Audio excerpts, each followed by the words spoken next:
Assalamualaikum warahmatullahi wabarakatuh. Apa kabar sobat semua? Bersama Sinha Channel, saya Sinha Diah akan menemani Anda membacakan cerpen karya A.A. Nafis yang berjudul Robohnya Surau Kami. Baik, selamat menyimak, semoga bermanfaat. Robohnya Surau Kami. Kalau beberapa tahun yang lalu Tuan datang ke kota kelahiranku dengan menumpang bis, Tuan akan berhenti di dekat pasar. Melangkahlah menyusuri jalan raya arah ke barat, maka kira-kira sekilometer dari pasar akan sampailah Tuan di jalan kampungku. Pada simpang kecil ke kanan, simpang yang kelima, membeloklah ke jalan sempit itu. Dan di ujung jalan nanti akan Tuan temui sebuah surau tua. Di depannya ada kolam ikan yang airnya mengalir melalui 4 buah pancuran mandi.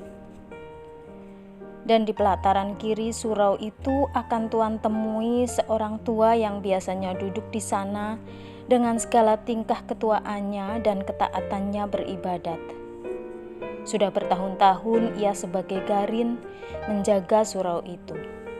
Orang-orang memanggilnya kakek. Sebagai penjaga surau, kakek tidak mendapat apa-apa. Ia hidup dari sedekah yang dipungutnya sekali sejumat. Sekali 6 bulan ia mendapat 1/4 dari hasil pemunggahan ikan mas dari kolam itu. Dan sekali setahun orang-orang mengantarkan fitrah id kepadanya. Tapi sebagai garin ia tak begitu dikenal. Ia lebih dikenal sebagai pengasah pisau. Karena ia begitu mahir dengan pekerjaannya itu. Orang-orang suka minta tolong kepadanya, sedang ia tak pernah meminta imbalan apa-apa. Orang-orang perempuan yang minta tolong mengasahkan pisau atau gunting, memberinya sambal sebagai imbalan. Orang laki-laki yang minta tolong memberinya imbalan rokok, kadang-kadang uang. Tapi yang paling sering diterimanya ialah ucapan terima kasih dan sedikit senyum. Tapi kakek ini sudah tidak ada lagi sekarang. Ia sudah meninggal. Dan tinggallah surau itu tanpa penjaganya. Hingga anak-anak menggunakannya sebagai tempat bermain, memainkan segala apa yang disukai mereka. Perempuan yang kehabisan kayu bakar sering suka mencopoti papan dinding atau lantai di malam hari. Jika Tuan datang sekarang, hanya akan menjumpai gambaran yang mengesankan suatu kesucian yang bakal roboh. Dan kerobohan itu kian hari kian cepat berlangsungnya. Secepat anak-anak berlari di dalamnya, secepat perempuan mencopoti pekayuannya. Dan yang terutama ialah sifat masa bodoh manusia sekarang yang tak hendak memelihara apa yang tidak dijaga lagi. Dan biang keladi dari kerobohan ini ialah sebuah dongengan yang tak dapat disangkal kebenarannya. Beginilah kisahnya. Sekali hari aku datang pula mengupah kepada kakek. Biasanya kakek gembira menerimaku, karena aku suka memberinya uang. Tapi sekali ini kakek begitu muram. Di sudut benar ia duduk dengan lututnya menegak menopang tangan di dagunya. Pandangannya sayu ke depan, seolah-olah ada sesuatu yang mengamuk pikirannya. Sebuah belek susu yang berisi minyak kelapa, sebuah asahan halus, kulit sol panjang, dan pisau cukur tua berserakan di sekitar kaki kakek. Tidak pernah aku melihat kakek begitu durja, dan belum pernah salamku tak disahutinya seperti saat itu. Kemudian aku duduk di sampingnya, dan aku jamah pisau itu. Dan aku tanya kakek, "Pisau siapa, kek?" "Ajo Sidi." "Ajo Sidi?" Kakek tak menyahut. Maka aku ingat Ajo Sidi, si pembual itu. Sudah lama aku tak ketemu dia. dan aku ingin bertemu dia lagi. Aku senang mendengar bualannya. Ajo Sidi bisa mengikat orang-orang dengan bualannya yang aneh-aneh sepanjang hari. Tapi ini jarang terjadi karena ia begitu sibuk dengan pekerjaannya. Sebagai pembual, sukses terbesar baginya ialah karena semua pelaku-pelaku yang diceritakannya menjadi model orang untuk diejek dan ceritanya menjadi pemeo akhirnya. Ada-ada saja orang di sekitar kampungku yang cocok dengan watak pelaku-pelaku ceritanya. Ketika sekali ia menceritakan bagaimana sifat seekor katak, dan kebetulan ada pula seorang yang ketagihan jadi pemimpin berkelakuan seperti katak itu, maka untuk selanjutnya pemimpin tersebut kami sebut pemimpin katak. Tiba-tiba aku ingat lagi pada kakek dan kedatangan Ajo Sidi kepadanya. Apakah Ajo Sidi telah membuat bualan tentang kakek? Dan bualan itukah yang mendurjakan kakek? Aku ingin tahu. Lalu aku tanya kakek lagi. Apa ceritanya, kek? Siapa? Ajo Sidi. Kurang ajar dia. Kakek menjawab. Kenapa? Mudah-mudahan pisau cukur ini yang kuasah tajam-tajam ini menggoroh tenggorokannya. Kakek marah. Marah. Ya, kalau aku masih muda. Tapi aku sudah tua. Orang tua menahan ragam. Sudah lama aku tak marah-marah lagi. Takut aku kalau imanku rusak karenanya. Ibadatku rusak karenanya. Sudah begitu lama aku berbuat baik, beribadat, bertawakal kepada Tuhan. Sudah begitu lama aku menyerahkan diriku kepadanya.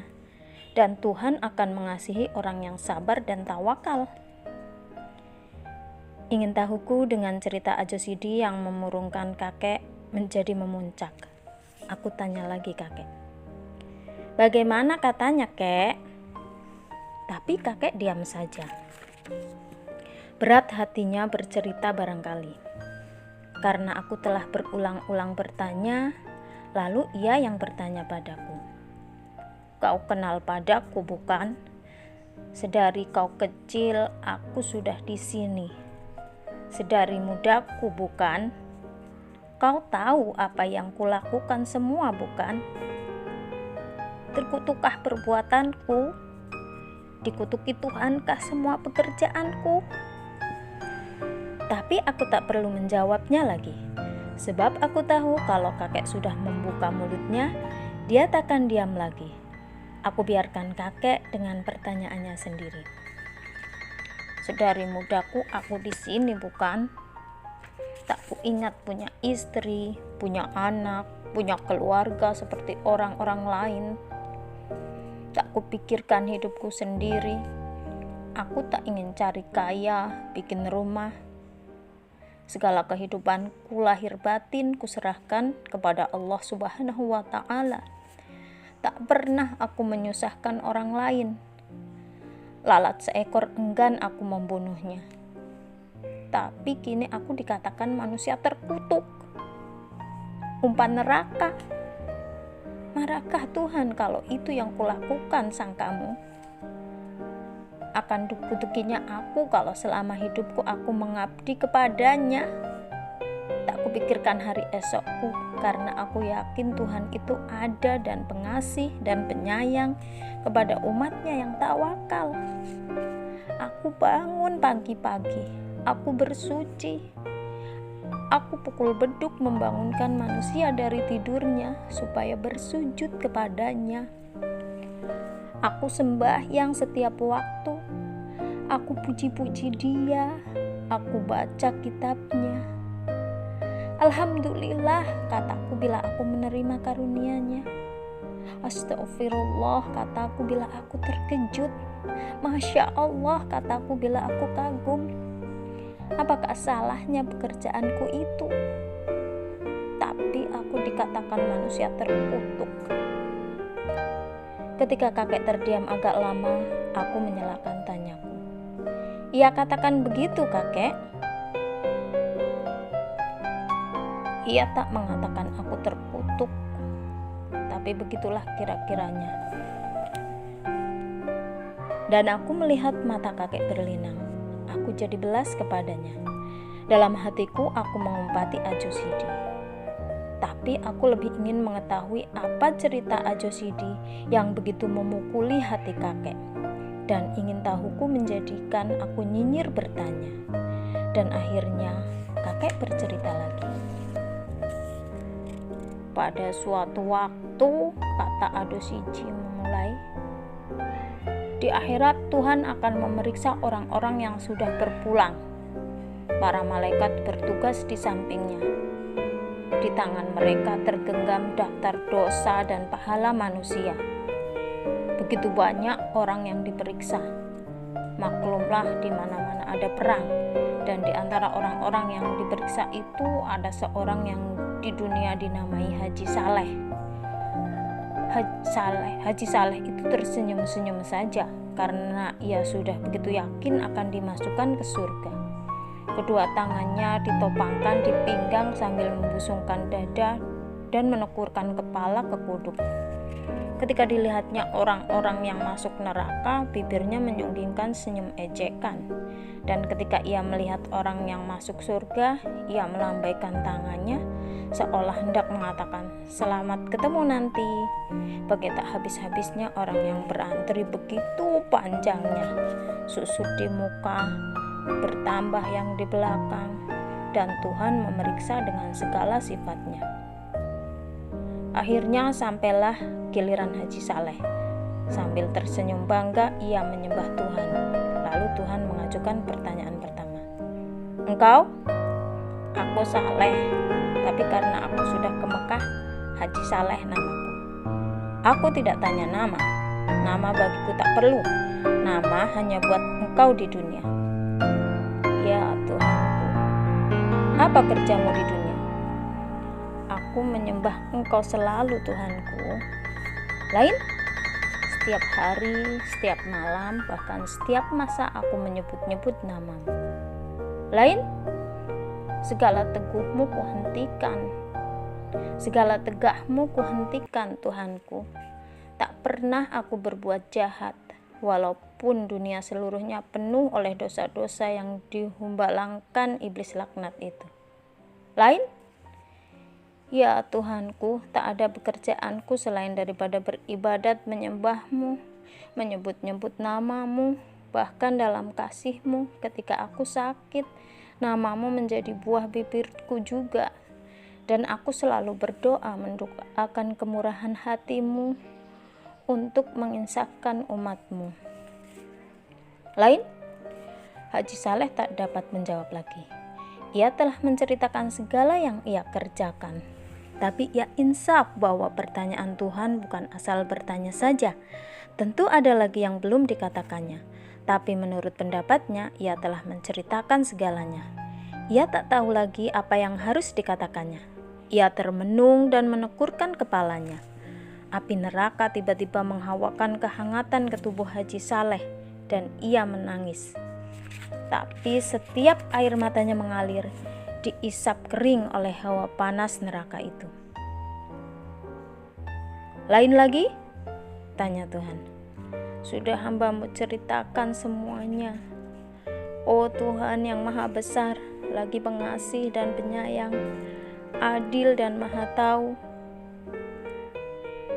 Haji Saleh yang sudah kuyu mencobakan siasat merendahkan diri dan memuji Tuhan dengan pengharapan semoga Tuhan bisa berbuat lembut terhadapnya dan tidak salah tanya kepadanya. Tapi Tuhan bertanya lagi. "Tidak ada lagi?" Tuanku, aku selalu membaca kitab-Mu." "Lain?"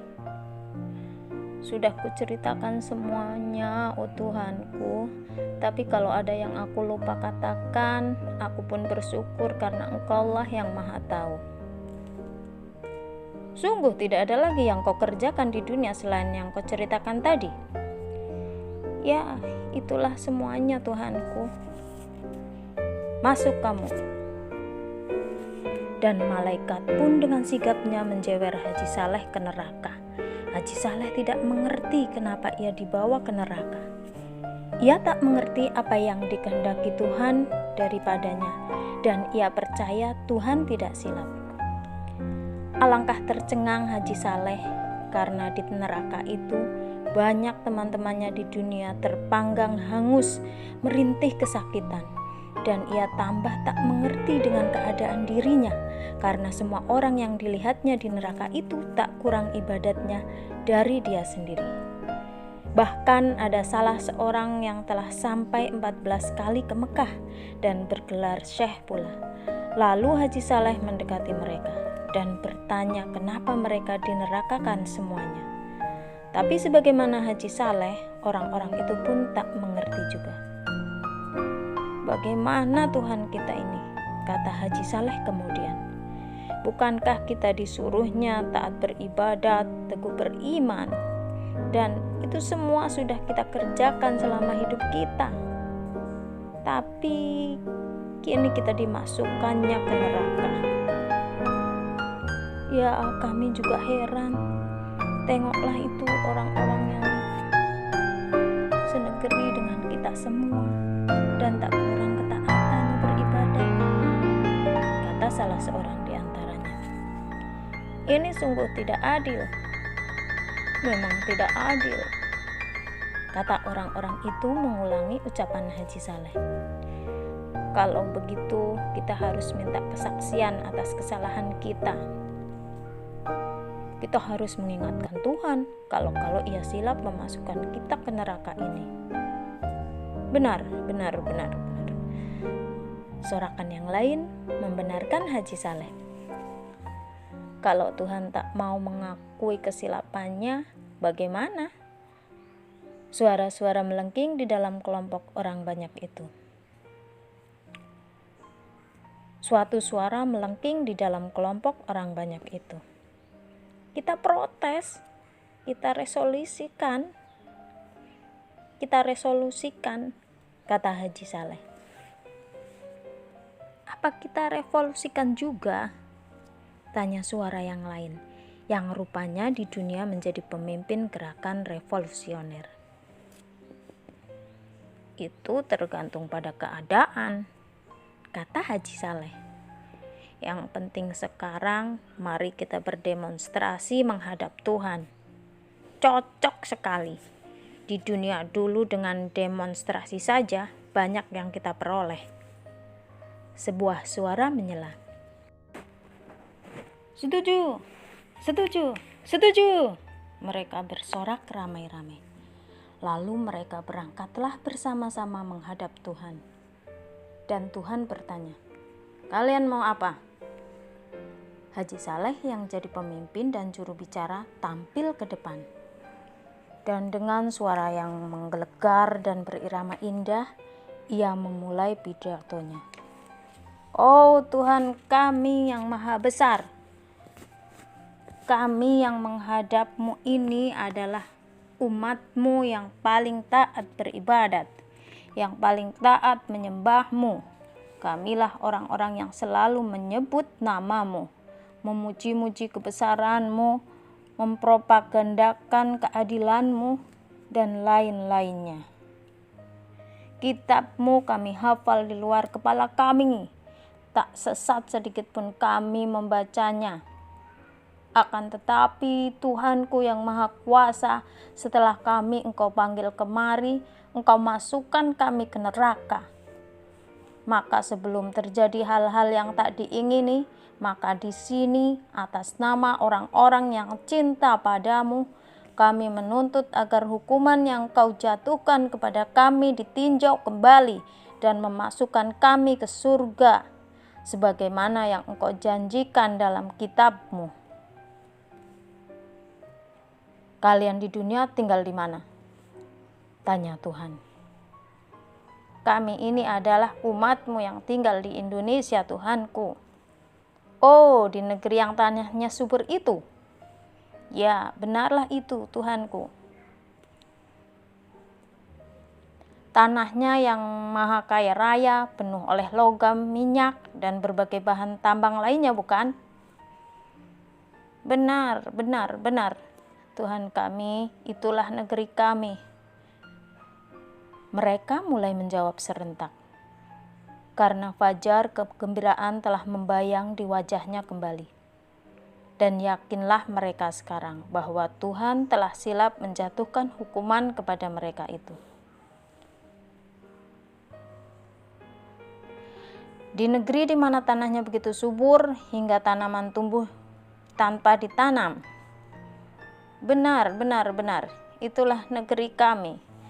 Di negeri di mana penduduknya sendiri melarat. Ya, itulah dia negeri kami. Negeri yang lama diperbudak orang lain. Ya Tuhanku, sungguh laknat penjajah itu Tuhanku. Dan hasil tanahmu mereka yang mengeruknya dan diangkut ke negerinya, bukan? Benar Tuhanku, hingga kami tak mendapat apa-apa lagi. Sungguh laknat mereka itu. Di negeri yang selalu kacau itu, hingga kamu selalu berkelahi. Sedang hasil tanahmu orang lain juga yang mengambilnya, bukan? Benar Tuhanku, tapi bagi kami soal harta benda itu kami tak mau tahu. Yang penting bagi kami ialah menyembah dan memuji Engkau. Engkau rela tetap melarat, bukan?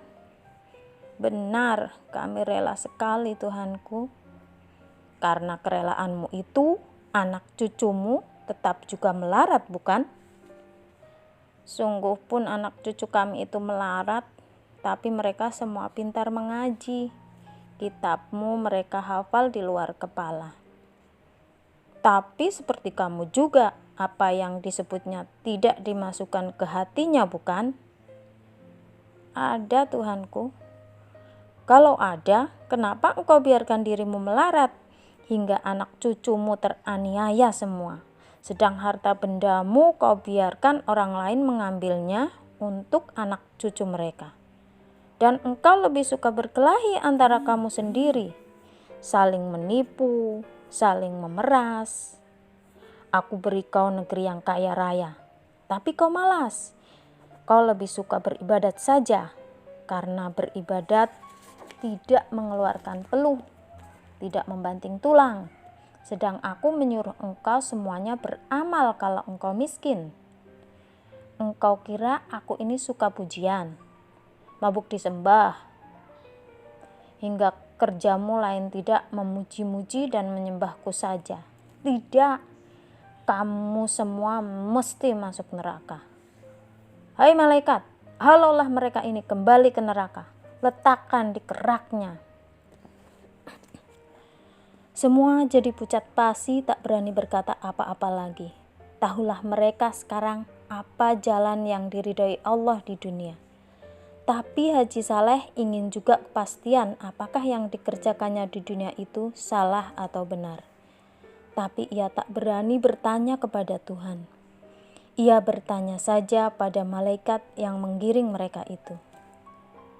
Salahkah menurut pendapatmu kalau kami menyembah Tuhan di dunia? Tanya Haji Saleh.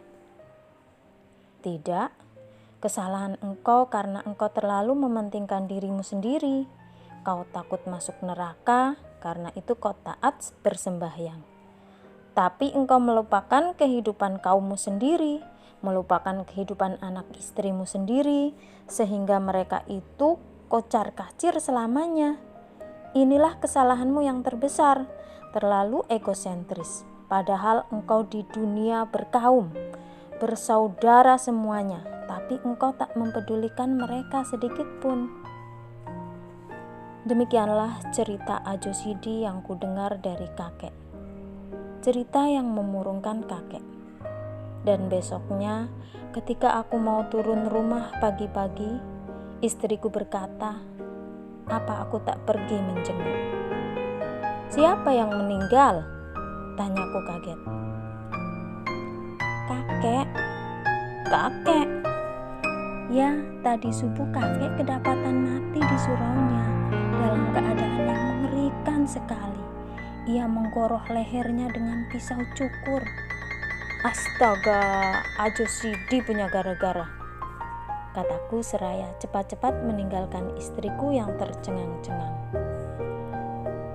Aku cari Ajo Sidi ke rumahnya, tapi aku berjumpa dengan istrinya saja. Lalu aku tanya dia, "Ia sudah pergi?" "Ia sudah pergi," jawab istri Ajo Sidi. "Tidak ia tahu kakek meninggal?" "Sudah, dan ia meninggalkan pesan agar dibelikan kain kafan buat kakek 7 lapis. Dan sekarang?" Tanyaku kehilangan akal sungguh mendengar segala peristiwa oleh perbuatan Ajo Sidi yang tidak sedikit pun bertanggung jawab. "Dan sekarang kemana dia?" "Kerja." "Kerja?" Tanyaku mengulangi hampa. "Ya, dia pergi kerja."